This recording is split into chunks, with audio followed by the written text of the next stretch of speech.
السلام علیکم ورحمۃ اللہ وبرکاتہ۔ امید ہے آپ سب خیریت سے ہوں گے۔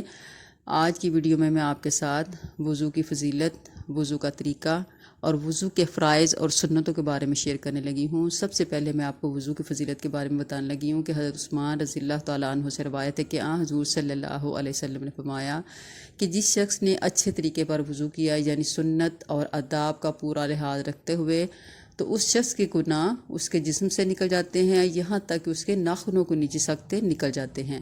تو وضو کے کتنے فرائض ہیں اس کا بھی ہمارے لیے اتنا ہی جاننا ضروری ہے جتنا کہ ہم باقی دنیاوی معاملات کے لیے کوشش کرتے ہیں۔ تو سب سے پہلے ہمارا یہ جاننا کہ ہمیں پاک اور صاف رہنے کے لیے وضو ہمارے لیے کتنا ضروری ہے، ہمیں پوری کوشش کرنی چاہیے کہ جیسے ہم دنیا کے کاموں کے لیے پوری کوشش کرتے ہیں ویسے ہی اس کو جاننے کے لیے کوشش کریں، کیونکہ جب تک ہم پاک اور صاف نہیں ہوتے ہمارا کوئی بھی کام اللہ کے ہاں قبول نہیں ہوتا۔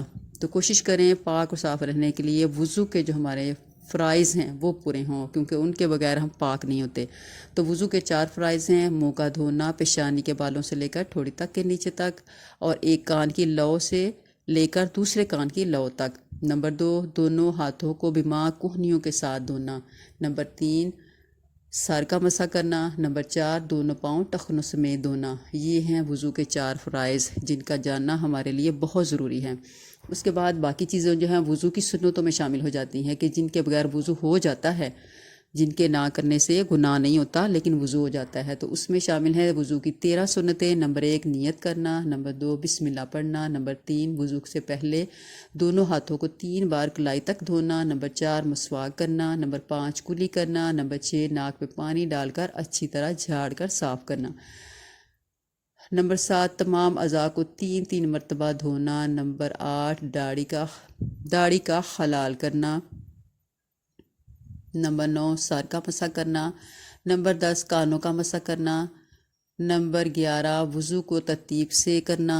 نمبر 12، اپنے اعضاء کو خوب رگڑ کر اور مل کر دھونا۔ نمبر 13، ایک عضو کے دھونے سے دوسرے عضو کے دھونے تک درمیان میں وقفہ نہ کرنا۔ تو یہ ہیں وضو کی سنتیں، اور پہلے جو ہے وہ فرائض ہیں جن کا جاننا ہمارے لیے بہت ضروری ہے، کیونکہ پاک اور صاف رہنے کے لیے اللہ تعالیٰ کو یہی پسند ہے کہ جس طرح باقی ہم دنیاوی باتوں کو جاننے کی کوشش کرتے ہیں، اس طرح دین کے جو لازمی فرائض ہیں ان کو جاننے کے لیے بھی اتنی ہی تگ و دو کریں جتنی کہ اللہ تعالیٰ نے ہمیں دی ہیں۔